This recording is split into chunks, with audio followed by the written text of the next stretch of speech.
Hi, this is Chris Ruisi, and welcome to another episode of the Weekly Mind Jolt. Last week, we talked about the art of making a decision.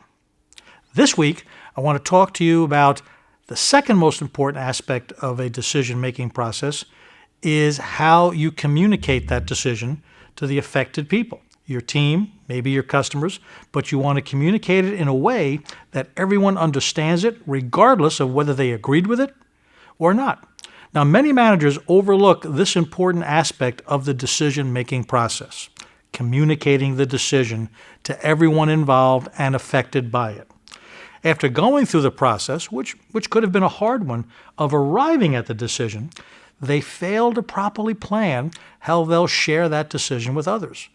They poorly communicate the information, they waste time, and they sometimes cause unnecessary frustration and confusion. Or even worse, they lose some of their nerve when it comes to sharing the decision with others and only communicate partial information to avoid anything which might cause someone to become unhappy or to give rise to a conflict. Now keep in mind, when you try to avoid conflicts, it sometimes leads to conflicts. So we're going to follow these simple steps to turn your decisions into a productive reality within your organization.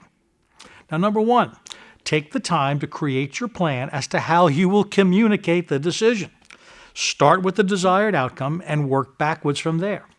In this way, you're more likely to consider all of the pertinent facts. Never wing it when it comes to communicating a decision that you've made. Winging it is a guaranteed way to get lost in the weeds, send the wrong message, making the entire situation worse. Next, part of your plan must include a complete list of all those to whom you must communicate your decision to. This list should include those who will be responsible for implementing it, as well as those who are affected by it. Now, this step may help you avoid having multiple meetings with different audiences, wasting more time.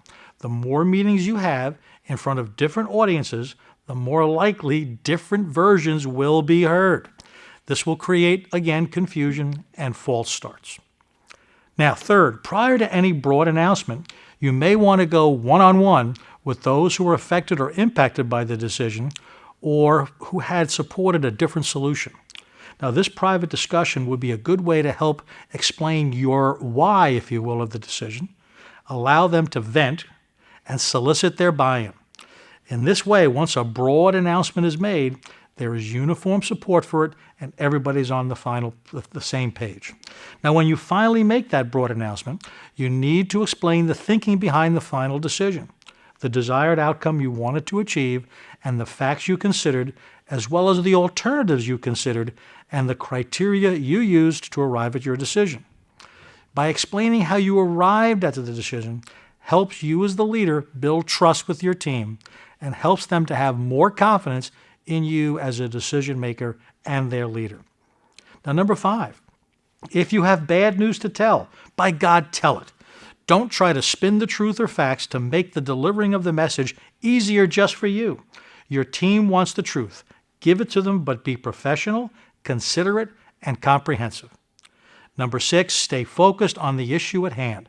Don't let other issues or challenges distract you or affect your perspective. Never let a difficult personality get in the way of communicating the right message at the right time. And number 7, when you deliver this decision, you also need to set new expectations about any changes in policies or procedures or individuals' duties and responsibilities. These changes must be explained in the clearest and most complete way possible. You must communicate these new expectations as well as make sure that all who are impacted understand that they will be held accountable to comply with the new expectations. Once a decision is made, it's time to adapt and move forward.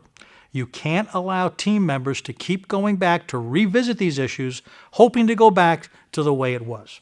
No one likes change. Everyone needs to focus on the work to be done now. So in closing, just remember that making the decision is actually the easy part. Getting everyone with different views to buy in and comply is the real test and challenge of a leader. Well, That's all for now, so we'll see you again next week. This is Chris Ruisi.